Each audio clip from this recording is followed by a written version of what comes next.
सती बसे कैलाश तब अधिक सोच मन माई। मर्म न को जान कछु युग सम दिवस सिराई। तब सती कैलाश में वास करने लगी। मन में बड़ा सोच है, इस भेद को कोई कुछ नहीं जानता। युग के समान दिन जाते हैं, नित्य नव सोच सती और भारा। कब जे हूँ दुख सागर पारा। मैं जो कीन रघुपति अपमाना। पुनिपति बचन मृषा कर जाना। नित नया सोच सती के मन में भारी होता है और कहती हैं कि मैं इस दुख सागर से कब पार पाऊंगी। मैंने श्री रामचंद्र जी का अपमान किया और फिर पति का वचन झूठा करके जाना। सो फल मोय विधाता दीना। जो कछु उचित रहा सोई कीना। अब विधि यस बूझे नाही तोई। शंकर विमुख जियावै मोई। वही फल मुझे विधाता ने दिया और जो कुछ उचित था वह किया। हे विधाता, अब तुझे ऐसा योग नहीं जो शंकर से विमुख मुझको जिलाता है। कहीं न जाए कछु हृदय गिलानी। मन में राम सुमर सयानी। जो प्रभु दीन दयाल कहावा। आरत हरण वेद यस गावा। हृदय का दुख कुछ कहा नहीं जाता। मन में श्री रामचंद्र जी को स्मरण करके चतुर सती ने यह निश्चय किया कि प्रभु दीन दयालु कहते हैं और दुख हरने वाले हैं, ऐसा वेद यश गाते हैं। तो मैं विनय करूं कर जोरी। झूठे छूटे बेग दे मोरी। जो मोरे शिव चरण सनेहु। मन कर्म वचन सत्य व्रत येहु। तो मैं हाथ जोड़कर विनती करती हूँ कि शीघ्र ही मेरी ये देह छूटे। जो मेरा शिव जी के चरणों में प्रेम है और मन कर्म वचन से ये सत्य प्रतिज्ञा है, तो समदर्शी सुनिए प्रभु। करहु सो बेग उपाय। होय मरण जी विनय श्रम दुषा विपत्ति विहाय। तो हे समदर्शी प्रभु, मेरी विनती सुनकर शीघ्र ही वह उपाय कीजिए जिससे बिना श्रम मरण हो और एक कठिन दुख मिटे। यही विधि दुख दूषित ब्रजेश कुमारी। अखतनीय दारुण दुख भारी।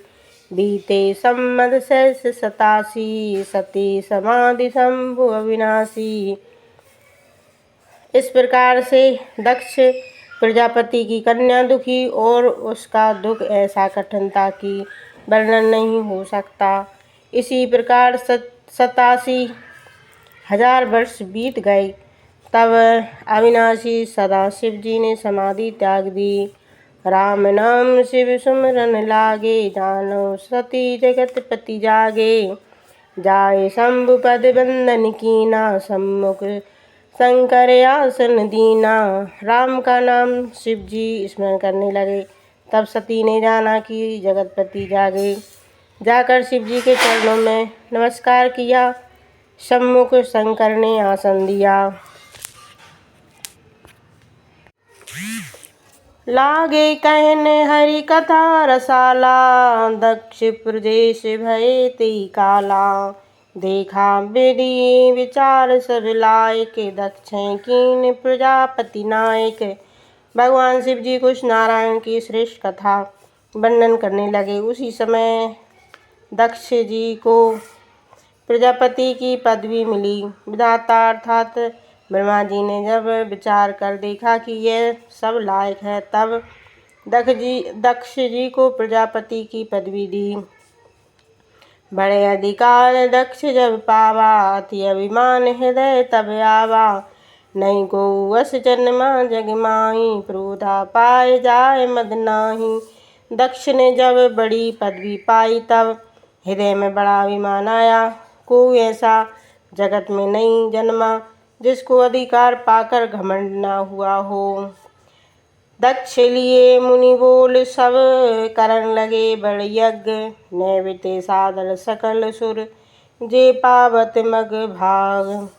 दक्ष ने मुनियों को बुलाया और एक बड़ा यज्ञ करने लगे, और जो यज्ञ में भाग पाते हैं उन सब देवताओं को आदर से न्योता दिया। किन्नर नाग सिद्ध गंधर्वा, बदुन समेत चले सुर सर्वा। विष्णु विरंच महेश बिहाई, चले सकल सुरयान बनाई। किन्नर नाग सिद्ध और गंधर्व अपनी स्त्रियों समेत सब देवता चले। विष्णु ब्रह्मा शिव जी को छोड़कर सब देवता विमान सजाकर चले। सती बिलिव क्यों गगन विमाना, जात चले सुंदर विधि नाना। सुर सुंदरी करें कल गाना, सुनत श्रवण छूटे मुनि ध्याना। सती ने आकाश में देखा कि अनेक सुंदर सुंदर विमान चले जा रहे हैं। देवताओं की स्त्रियां सुंदर गान कर रही हैं, और जिसको कानों से सुनकर मुनियों के ध्यान छूटते हैं। पूछो तब शिव कयु बखानी, पिता यज्ञ सुन कछु हरसानी। जो महेश मोहि आयुष देहि, कछु दिन जाए रहे में सेहि। पूछने पर शिव जी ने बखान कर कहा।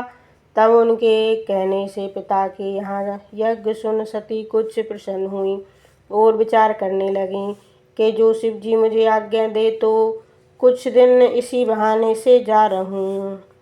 पति परित्याग हृदय दुख भारी, कहे न निज अपराध विचारी। बोली सती मनोहर बानी, भय संकोच प्रेम रस सानी। पति के त्याग करने का दुख हृदय में भारी है, अपना अपराध विचार कर कहती नहीं। फिर सती ऐसा मनोहर वाणी बोली जो डर लज्जा और प्रीति से युक्त थी। पिता भवन उत्सव परम, जो प्रुआयुष होय। तो में जाए कृपा निधि, सादर देखन सोई। हे दया सागर स्वामी, पिता के घर में बड़ा उत्सव है। जो प्रभु की आज्ञा हो तो मैं भी उसको आदर पूर्वक देखने जाऊं। कयुनी कि मोरे मन भावा, ये अनुचित नहीं नेवत पठावा। दक्ष सकल निज सुता बुलाई, हमरे बैर तुम्हें बिसराई। शिव जी बोले, तुमने अच्छी बात कही और मेरे मन को भी अच्छी लगी, पर एक अयोग्य वार्ता है कि उन्होंने बुलावा नहीं भेजा। दक्ष ने अपनी सब कन्याओं बुलाई, पर हमारे बैर से तुमने भी भुला दिया। यह विपरीत है। चाहिए था कि सती की प्रीति से शंकर का बैर विसर जाता। ब्रह्म सभा हम सन दुख माना, ते अदों करें अपमाना। जो तुम बिन बोले जाओ भवानी, रहे न सील सने न कानी। ब्रह्मा की सभा में हमसे दुख माना है, इससे अब भी निरादर करते हैं। हम एक समय ब्रह्मा की सभा में विष्णु आदि सब देवताओं के साथ बैठे थे। उस समय दक्ष तुम्हारे पिता आए, सो उनको देखकर सब देवता उठे, परंतु हम और ब्रह्मा जी नहीं उठे। विष्णु जी भी बैठे रहे। तब दक्ष जी ने क्रोध कर हमको श्राप दिया और कहा, यज्ञ में तुमको आज से भाग नहीं मिलेगा। इसी से दोष कर आप यज्ञ करते हैं और हमको निमंत्रण नहीं दिया। हे सती, जो तुम बिना बुलाए जाओगी तो शील सने और मर्यादा नहीं रहेगी। यद्यपि मित्र पितु गुरु गेहा, जाए बिन बोले न संध्या। तद्यपि विरोध मान जा कोई, तहाँ गए कल्याण न होई। यद्यपि पिता मित्र प्रभु पिता और गुरु के घर बिना बुलाए भी निस्संदेह जाए, तो भी जहाँ कोई अपने से बैर रखता हो वहाँ जाने से कल्याण नहीं होता। भांति अनेक शंभु समझावा, भावी बस न ज्ञान और आवा। कह प्रभु जाओ जो बिनय बुलाई, नहीं भले बात हमारे भाई। अनेक भांति से शिव जी ने समझाया, पर होनी बलवान थी, कुछ ज्ञान मन में न आया। शिव जी ने कहा, जो बिना बुलाए जाओगी तो हम इस बात को अच्छा नहीं मानते। कह देखा हर यत्न बहु रहना दक्ष कुमार, दिए मुख्य गण संग तब किए विदा त्रिपुरार। शिव जी ने बहुत यत्न कह देखा पर दक्ष कुमारी ने रहना नहीं विचारा। तब शिव जी ने अपने मुख गण संग देकर विदा किया।